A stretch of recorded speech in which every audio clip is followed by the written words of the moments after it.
بسم اللہ الرحمن الرحیم۔ ماہ محرم کا مہینہ رواں دواں ہے 1447 ہجری۔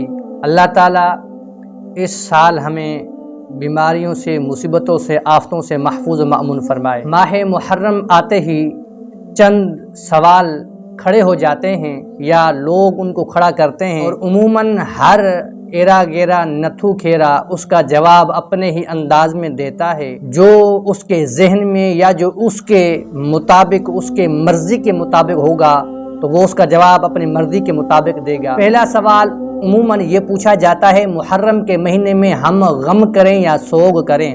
دیکھیں، پہلی بات جو شریعت کا حکم ہے کہ سوگ آپ نہیں کر سکتے۔ کیوں؟